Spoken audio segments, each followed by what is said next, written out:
কি লাভ হলো ওই ক্ষমতায়, কি লাভ হলো ওই টাকা পয়সায়, যে আজকে তার নামটা দুনিয়ার মানুষ শুনতে চায় না।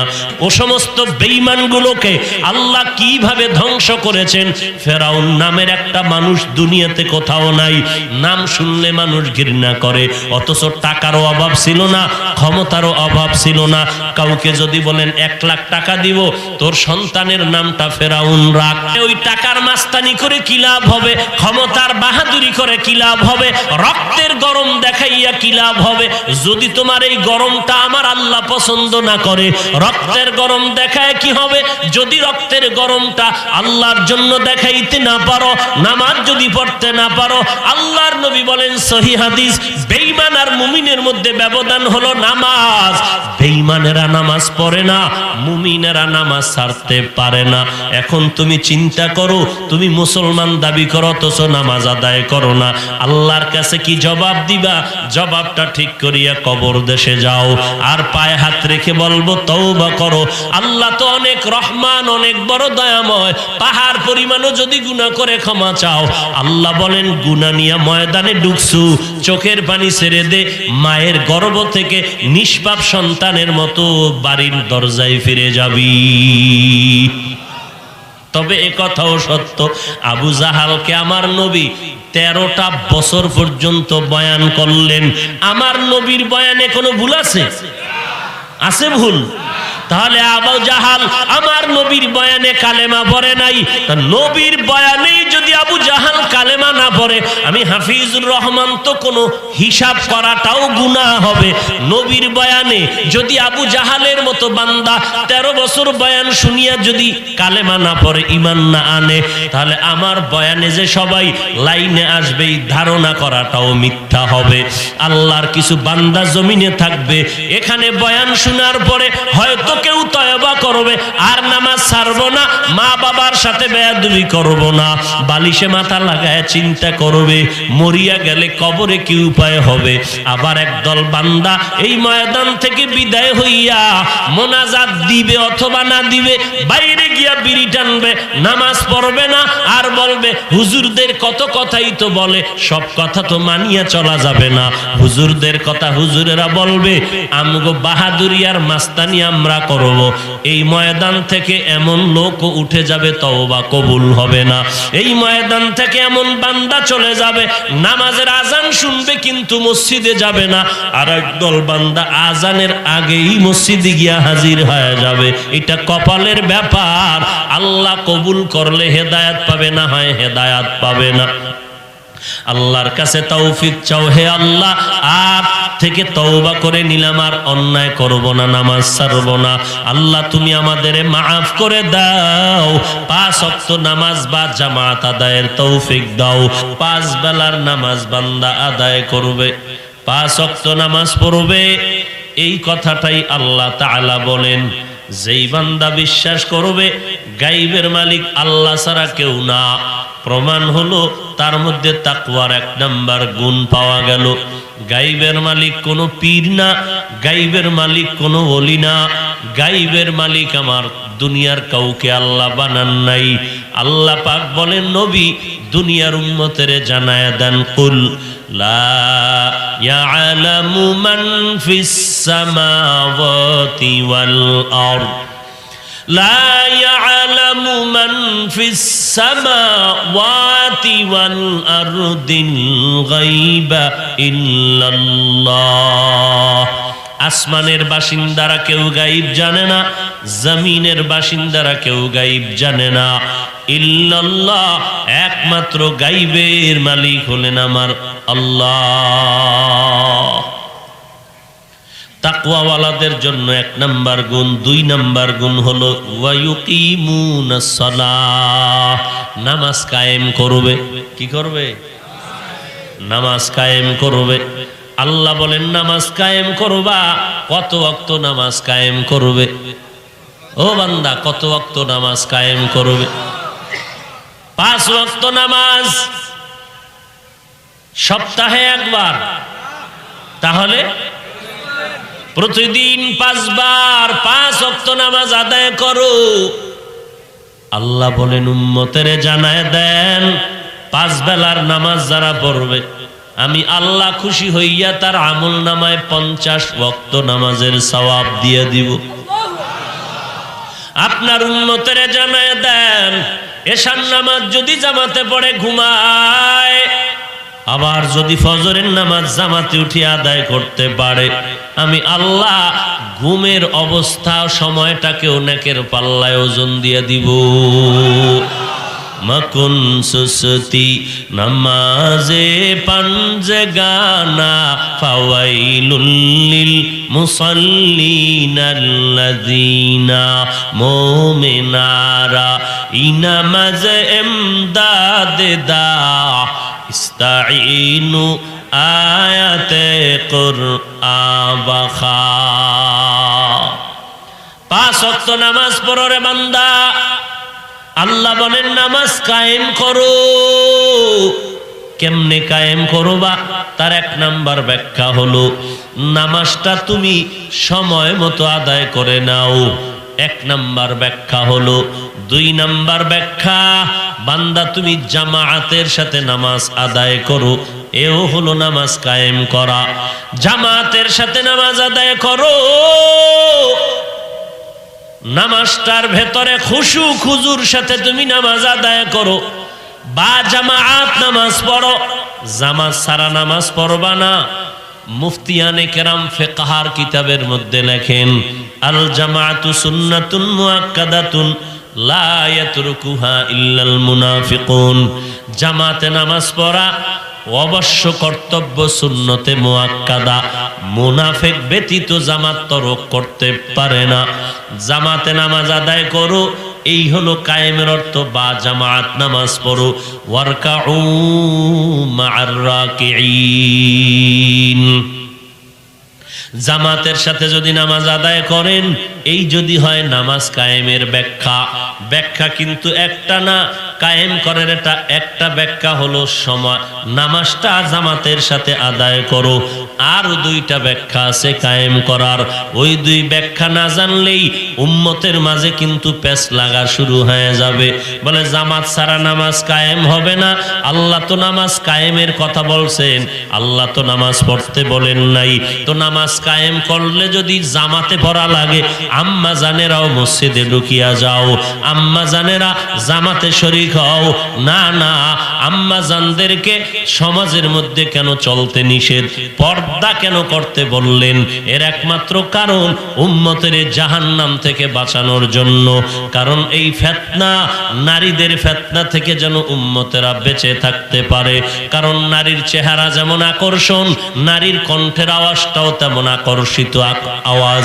অতএব নারীর বডি ঢেকে রাখা যেমন ফরজ, তাদের আওয়াজটাকেও কন্ট্রোল করে রাখা ফরজ।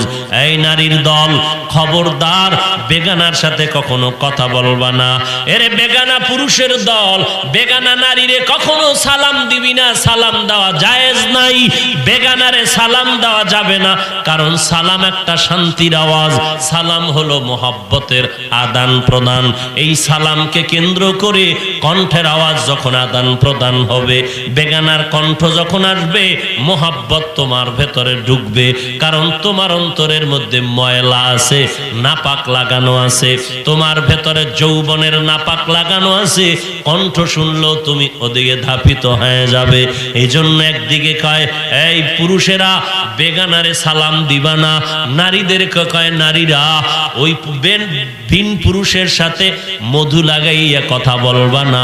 এমন মেজাজ করা কণ্ঠ দিয়া কথা বলবা, পুরুষটা যেন বিরক্ত হইয়া তোমার সাথে কথা বলার ইচ্ছাটা হারিয়ে ফেলে।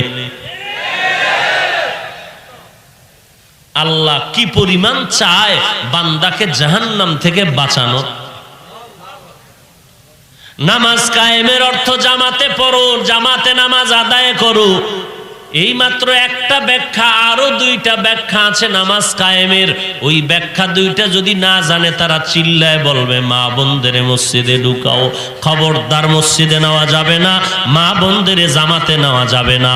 বাইতুল্লাহর ইমাম, ইমামুল হারামাইন আল্লামা আব্দুর রহমান আস-সুদাইস দামাত বারাকাতুহুম মক্কায় জুমার বয়ানে বলেছেন কয়েক মাস আগে, এই দুনিয়ার নারীর দলেরা, মহিলারা নামাজ পড়বে ঘরে, পুরুষে জুমার মসজিদে গিয়া রৌদ্র আর বৃষ্টি পেরিয়ে যখন জামাতে গিয়া যেই পরিমাণ সওয়াব পাবে, আম্মাজানের মর্যাদা পুরুষের উপরে বেশি। ও আম্মাজানেরা, আপনাদের কষ্ট করে মসজিদে যাওয়া লাগবে না, ফিতনার আশঙ্কায় যাওয়ার দরকার নাই। ও আম্মাজান, আপনি ঘরের মধ্যে থাকিয়া নামাজ আদায় করবেন। ঘরের মধ্যেই নারীর নিরাপত্তা নাই, আবার হ্যাঁ না গেলে কি হইব? এটা নোয়াখালীকে বুঝাইতে আবার ইন্ডিয়ান নতুন বয়ান লাগবো? ঘরের মধ্যে ঢুইকে যদি নারীরে ইজ্জত নষ্ট করে, এই নারীরে রাস্তায় নামাইলে কি পরিমাণ ইজ্জত রক্ষা হবে? এই কথা যারা বুঝো না তোমরা বোকার স্বর্গের বাদশা। এরে নবীর উম্মত, এজন্য নামাজ কায়েমের আর এক ব্যাখ্যা হলো সময় মতো নামাজ পড়ো।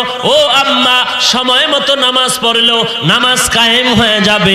নামাজ কায়েমের আর একটা ব্যাখ্যা হলো, ও আম্মা জানেরা, নামাজটা পড়ো পুরুষেরা খুশু খুজুর সাথে নামাজ পড়ো, আল্লাহর ভয় নিয়ে নামাজ পড়ো, আল্লাহর মোহাব্বত নিয়ে তুমি অঙ্গ প্রত্যঙ্গ নাড়াচাড়া করো। কাশি আসে না, হুদা একটা কাশি দিলে। চুলকানি আসে না, হুদা চুলকায়। এই যে নামাজ, এ সমস্ত নামাজীদের জন্য আল্লাহ কোরআনে কি বলেছেন? ফাওয়াইলুল লিল মুসাল্লিন। ওই নামাজের জন্য ওয়াইল নামক জাহান্নাম, ওয়াইল নামক জাহান্নাম ওই নামাজির জন্য। যেই নামাজি নামাজটা নিয়ে মস্কারি করে, তামাশা করে, হাসি ঠাট্টা করে, রুকুটা যেই রকম দেওয়া দরকার ওই রকম দেয় না, সিজদা যেইভাবে দেওয়া দরকার ওইভাবে দেয় না, রুকুর থেকে সোজা হইয়া ঠিক মতো দাঁড়ানো দরকার দাঁড়ায় না, সিজদার মাঝখানে বসা দরকার বসে না, আল্লাহু আকবার বলিয়া সূরা ফাতিহাটা সুন্দর করে পড়া দরকার পড়ে না। নামাজটা পড়ে দায় সারা মানুষকে দেখানোর জন্য। আল্লাহ বলেন ফাওয়াইলুল লিল মুসাল্লিন, এমন নামাজের জন্য ওয়াইল নামক জাহান্নাম। মুত্তাকিনদের 6 গুণের 2 নাম্বার গুণ নামাজ কায়েম করো, নামাজের মতো নামাজ আদায় করো, এই নামাজটা তোমাকে জান্নাতের পথে নিয়ে যাবে। 5 ওয়াক্ত নামাজ আদায় করার গোলাম, কারণ অন্ধকার কবরে যখন সবাইকে রেখে চলে যাবে, ডানে বামে আর কেউ থাকবে না। ওই কবরে যাওয়ার পর তুমি একা হয়ে যাবে, আমিও একা হয়ে যাব। আমি বক্তা ছিলাম নাকি শ্রোতা ছিলাম, সাদা কাপনের প্যাকেটে ঢুকলে কিন্তু পরিচয় থাকবে না। সাদা কাপনের প্যাকেটে ঢুকার পরে কে বাবা, কে ছেলে, কে সন্তান, কে মা, কে ভাই, কে পীর, কে মুরিদ, কে শিক্ষক, কে ছাত্র, কোনো ভেদাভেদ নাই। কবরের হালাতও এক, কাফনের কালারও এক। শিক্ষকের কালার একরকম, ছাত্রের কালার আর এক রকম, কোনো সিস্টেম নাই। পীরের কাফনের কালার একরকম, মুরিদের কাফন আলাদা, তারও কোনো সিস্টেম নাই। এরে নবীর উম্মতের দল, তুমি যেই লাইনে দৌড়াও, যেই দলের দালালি করো না কেন, কাফনের মধ্যে ঢুকলেই কিন্তু সব একাকার হয়ে যাবে। ওই অন্ধকার কবরে যাওয়ার পর তোমার কবরে কেউ যাবে না, যাবে তোমার নেক আমল। যদি 5 ওয়াক্ত নামাজ পড়িয়া যাও, আল্লাহর নবী বলেন ক্বালান নবিয়্যু সাল্লাল্লাহু আলাইহি ওয়া আলিহি ওয়া সাল্লাম ইযা উযিআল মাইয়িতু ফি কবরিহি জাআল কুরআনু ইনদা রাসি ওয়াস সালাতু আন ইয়ামিনি ওয়াস সিয়ামু আন শিমালি ওয়া সাইরুল হাসানাতি ইনদা রিজলাই। আল্লাহর নবী বলেন সবাই মাইয়েতের দাফন করে সবাই যখন বিদায় হয়, ফেরেশতা আসে প্রশ্ন করার জন্য। চারদিক থেকে যখন বাধা শুরু হয়ে যায়, মাথার কিনারার থেকে নিষেধ করে, প্রশ্ন করবা না কে তুমি? বলে আমি এই বান্দার বন্ধু কোরআন। ফেরেশতারা ডান পাশে যায়, আসবা না কে তুমি? বলে বান্দার বন্ধু পাঁচ বেলার নামাজ। বাম কিনারায় যায়, আসবা না কে? বলে রোজা। পায়ের কিনারায় যায়, সেখানেও বাধা দেয়, আসবা না কে তুমি? বলে আমি সুন্নতের যাবতীয় নেক আমল, মেসওয়াকের আমল, টুপির আমল, দস্তারখানের আমল চলে।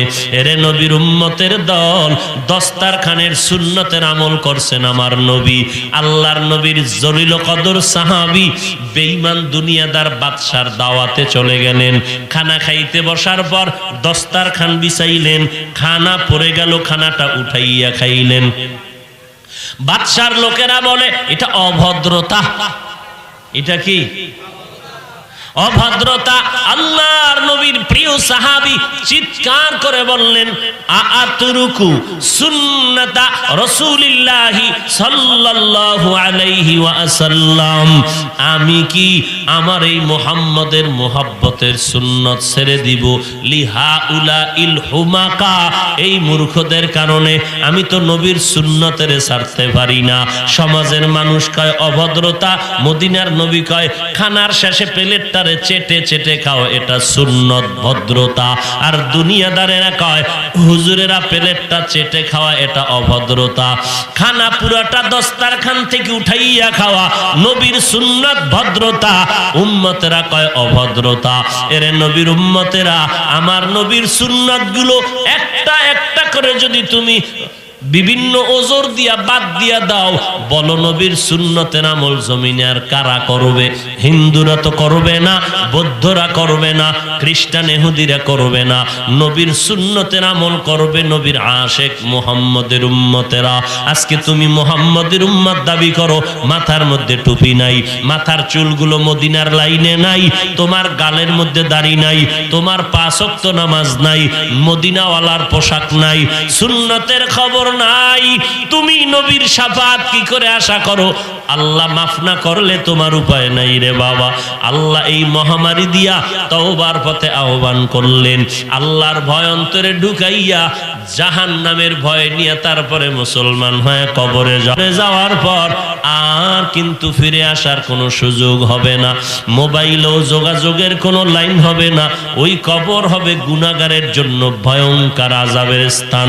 আল্লাহর কাছে তওবা করো, ও আল্লাহ দুনিয়াতে যতদিন আছি এত অপরাধ করেছি আর করব না, কারণ আমার জীবনের বহু আপনজনকে আমি হারিয়ে ফেললাম, একদিন আমিও তো হারিয়ে যাব। আমার এই জমিন পরে থাকবে, বয়ান চলবে, কিন্তু আমি থাকবো না। ওই কবরে আমি বছর না কত শত বছর পরে থাকবো, কোনো হিসাব নাই। কিন্তু আল্লাহর কোরআন সত্য, নবীর কথা সত্য, উল্টা পাল্টা চলা যাবে না। গুনাহ নিয়ে কবরে আমি যাব না। আমি আল্লাহর ভয় নিয়ে তওবা করতে চাই। আল্লাহ বলেন চোখের পানি ছেড়ে তওবা কর, জীবনের সব গুনাহগুলো একটা চোখের পানির বিনিময়ে মাফ করে দিব। আল্লাহর দরবারে তওবা করো, আর নামাজ ছাড়বো না, বেপরদায় চলবো না। ও আল্লাহ, তোমার আযাবের ভয় অন্তরে ঢুকায়া দাও। আর কোনোদিন আমি গুনাহের কাছেও যাব না, বেয়াদবি করব না, মা বাবার সাথে, মুরব্বীদের সাথে, ওলামায়ে কেরামের সাথে আমি আর কোনোদিন বেয়াদবি করব না, আর কোনোদিন নামাজ বন্ধ করব না, নবীর সুন্নত নিয়ে আমি তামাশার ঠাট্টা করব না। আল্লাহর কাছে তওবা করো। সারা জীবন বয়ান শুনলা, নামাজ পড়লা না, কি লাভ হবে এই বয়ান শুনে? আজকে ফজর যারা পড়েন নাই, জোহরের নামাজ যারা পড়েন নাই, আসরের নামাজ যারা পড়েন নাই, মাগরিবের নামাজ যারা পড়েন নাই, এশার নামাজও পড়েন নাই, বয়ানে আসছেন, রেকর্ড করলেন, বয়ান শুনলেন, কিন্তু বাড়িতে যাওয়ার পর যদি আজকে ফজরের নামাজটাও না পড়েন, আপনার বয়ান শুনে কি লাভ হলো? নিজের বিবেকের জিজ্ঞাসা করো। এরে যুবক আল্লাহর গোলাম, অথচ ডানে বামে তাকায় দেখ, তোমার আমার মতো কত যুবক সন্তান স্কুলে পড়ে, কলেজে পড়ে, এক বেলা গুনাহগার নামাজ বাদ দেয় না। একটা যুবক র্যাব, আর্মি, পুলিশ, বিডিআর এর চাকরি করে নামাজ বন্ধ করে না। এরে বান্দা, যুবক ছেলেটা ড্রাইভারি করে, কৃষি কাজ করে, শিক্ষকতা করে, নামাজ বাদ দেয় না। যুবক সন্তান ব্যবসা করে, চাকরি করে, নামাজ বাদ দেয় না। তোমার মতো যুবক যদি শ্রমিকের কাজ করে, কৃষি কাজ করে, নামাজ বাদ দিতে না পারে, তুমি পারলা না কেন নামাজ পড়তে? হিসাব দেওয়া লাগবে। করায় গন্ডায় কি জবাব তুমি আল্লাহর কাছে দিবা চিন্তা করো। বাহাদুরি তুমি আর কি করবা? এই যুবক, রক্তের গরমে বাহাদুরি কি করবি? তোর পুরা জিন্দেগির বাহাদুরির 1000 কোটি ভাগের 1 ভাগও হবে না নমরুদের বাহাদুরির কাছে, ফেরাউনের বাহাদুরির কাছে, সাদ্দাদের বাহাদুরির কাছে, কারুনের বাহাদুরির কাছে। তোর বাহাদুরির তো কোনো টাইমই নাই। ও সমস্ত বেঈমানগুলোকে আল্লাহ কিভাবে ধ্বংস করেছেন। ফেরাউন নামের একটা মানুষ দুনিয়াতে কোথাও নাই। নাম শুনলে মানুষ ঘৃণা করে, অথচ টাকারও অভাব ছিল না, ক্ষমতারও অভাব ছিল না। কি লাভ হলো ওই ক্ষমতায়, কি লাভ হলো ওই টাকা পয়সায়, যে আজকে তার নামটা দুনিয়ার মানুষ শুনতে চায় না। কাউকে যদি বলেন 1 লাখ টাকা দিব, তোর সন্তানের নামটা ফেরাউন রাখবে? কেউ রাখবে? তাহলে ওই টাকার মাস্তানি করে কি লাভ হবে? ক্ষমতার বাহাদুরি করে কি লাভ হবে? রক্তের গরম দেখাইয়া কি লাভ হবে? যদি তোমার এই গরমটা আমার আল্লাহ পছন্দ না করে, রক্তের গরম দেখায় কি হবে? যদি রক্তের গরমটা আল্লাহর জন্য দেখাইতে না পারো, নামাজ যদি পড়তে না পারো, আল্লাহর নবী বলেন সহিহ হাদিস, বেঈমান আর মুমিনের মধ্যে ব্যবধান হলো নামাজ। বেঈমানেরা নামাজ পড়ে না, মুমিনেরা নামাজ ছাড়তে পারে না। এখন তুমি চিন্তা করো, তুমি মুসলমান দাবি করো অথচ নামাজ আদায় করো না, আল্লাহর কাছে কি জবাব দিবা? জবাবটা ঠিক করিয়া কবর দেশে যাও আর পায়ে হাত রেখে বলবো তওবা করো। আল্লাহ তো অনেক রহমান, অনেক বড় দয়াময়। পাহাড় পরিমাণও যদি গুনাহ করে ক্ষমা চাও, আল্লাহ বলেন গুনাহ নিয়ে ময়দানে ঢুকছু, চোখের পানি ছেড়ে দে, মায়ের গর্ভ থেকে নিষ্পাপ সন্তানের মতো বাড়ির দরজায় ফিরে যাবি। তবে এ কথাও সত্য, আবু জাহালকে আমার নবী 13টা বছর পর্যন্ত বয়ান করলেন। আমার নবীর বয়ানে কোনো ভুল আছে? আছে ভুল? তাহলে আবু জাহাল আমার নবীর বয়ানে কালেমা পড়ে নাই। তা নবীর বয়ানেই যদি আবু জাহাল কালেমা না পড়ে, আমি হাফিজুর রহমান তো কোনো হিসাব করাটাও গুনাহ হবে। নবীর বয়ানে যদি আবু জাহালের মতো বান্দা 13 বছর বয়ান শুনিয়া যদি কালেমা না পড়ে, ঈমান না আনে, তাহলে আমার বয়ানে যে সবাই লাইনে আসবে এই ধারণা করাটাও মিথ্যা হবে।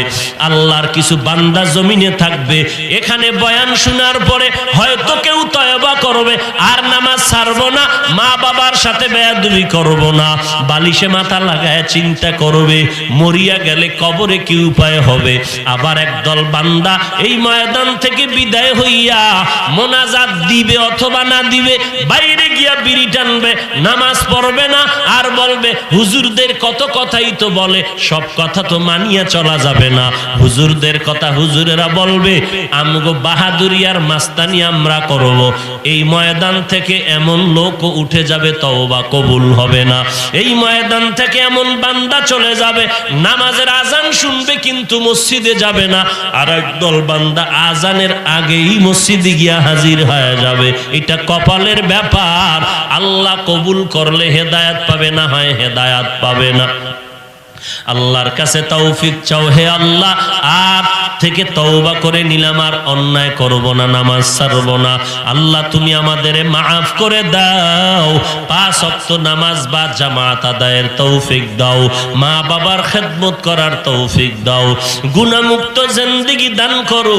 এই জবান, এই চোখ, এই হাত থেকে যেন কোনো গুনাহ প্রকাশ না পায়। আমাদের তওবার উপরে মজবুত হয়ে চলার তৌফিক দান করেন, আমিন। রব্বানা যালামনা আনফুসানা ওয়া ইল্লাম তাগফির লানা ওয়া তারহামনা লানাকুনান্না মিনাল খাসিরিন। ও দয়ার মালিক, কুদরতের নজর দিয়া তাকায় দেখেন আপনার বান্দারা এই ময়দানে হাজির হয়ে গেছে। দীর্ঘ সময় পর্যন্ত ধৈর্য ধারণ করে উলামায়ে কেরামের বয়ান শুনেছেন। আয় আল্লাহ, কাউকে খালি ফিরাইয়া দিয়েন না। হেদায়েতের নূর সবার সিনায় দান করেন আল্লাহ। 5 ওয়াক্ত নামাজি বানায় দেন। আয় আল্লাহ, উলামায়ে কেরামদের কবুল করে নেন, মুরব্বিদের কবুল করে নেন, আমার কলিজার টুকরা যুবকদের কবুল করে নেন, ছাত্র ভাইদের কবুল করে নেন, মা বোনদের পর্দানিশী বানায় দেন। আয় আল্লাহ, সারা দুনিয়ার মানুষকে মহামারীর থেকে মুক্তি দান করেন। বাংলাদেশ আয় আল্লাহ মুক্তির দেশ বানায় দেন। সরকার বাহাদুর জনগণের প্রতিনিধি যারা হয়েছে, আয় আল্লাহ প্রশাসনিকভাবে যারা কাজ করে সবাইকে দিনদার বানায় দেন। আয় আল্লাহ, সমস্ত মাদ্রাসা মসজিদ কবুল করে নেন। অন্যান্য শিক্ষা প্রতিষ্ঠানগুলো নবীর আদর্শওয়ালা বানায় দেন। আমাদের মধ্য থেকে রিয়া হাসাদ কিবির দূর করে ইখলাস